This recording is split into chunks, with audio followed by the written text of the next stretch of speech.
you may be wondering, like, why do I sometimes do some videos like this? Well, it's easier to set up quickly when I'm brainstorming something I want to say. And this I want to say because I just, I wake up in the mornings and sometimes I look at like news from different people that I enjoy watching, commentators and pundits. But in particular, I just had to get up and say a big hearty thank you to Beau of the Fifth Column, because Beau gets it when it comes to racism in America, when it comes to how people of color are treated. He's not just saying lip service. I listen to him and he gets it. So you have to have been living under a rock if you have not heard about the Montgomery boat brawl.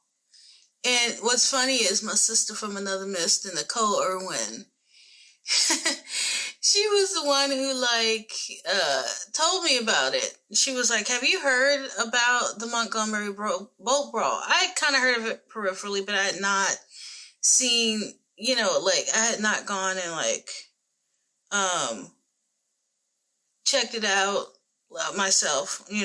I'd heard about it, seen some memes. They were funny, even without context.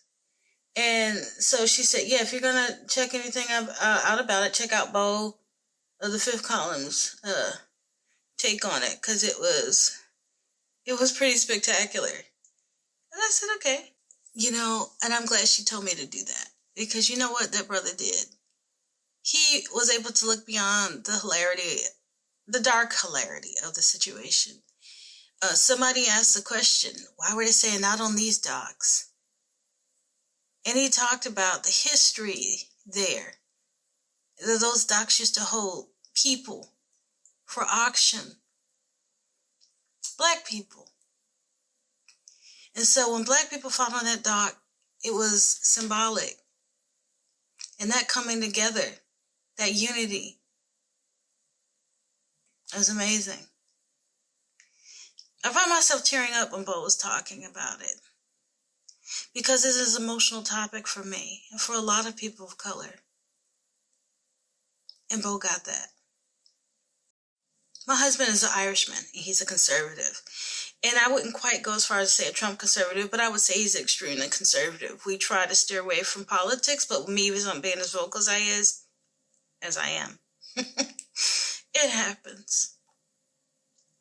And he said something that made me think. He was like, you think Republicans are bad, but at least we tell you to your face what we think of you. You've got people who claim to be on your side, but where are they when you are looking for a job? Where are they when you say, hey, I can help? Where are they when you ask for diversity? I had a boss once who used to wear Black Lives Matter t-shirts, but she would barely want to listen to a thing I had to say when it came to the boardroom. There are a lot of people in the space, in the Democratic, liberal, and progressive space, that will pretend to be an ally. But as soon as you say, hey, include us, they'll find every reason in the book not to.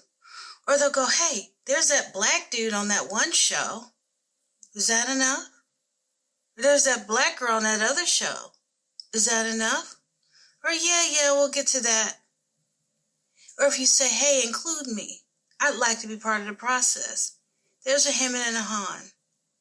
They don't mind us being part of the process when they're trying to get a vote. But as one brother pointed out on Twitter, and I'll pull that tweet up, as soon as it comes our turn to say, hey, we did our part, it's like, next time, maybe next time, maybe next time, maybe next time, maybe this time not. What we often get is the guilt trip. Oh, this happens to this group or this group, which is something I'm well aware of. I believe in the idea of intersectionality, where we all help each other. But does that mean I can't talk about my own personal struggle, my own personal problems from my own perspective, and how I would love to have those needs addressed? Someone who cares about you, that says, hey, I'm open to you and your ideas. They want to hear not only your struggle, but they want to talk to you and address how to make things better. So far, from what I've seen, except for Beau of the Fifth Column, are people who are willing to take what they need from me and then just toss me aside. Even when I offer to give what I can in the way that I can so I can help. And that hurts. So I make this appeal to my progressive brothers and sisters out there. You don't have to do much, just listen.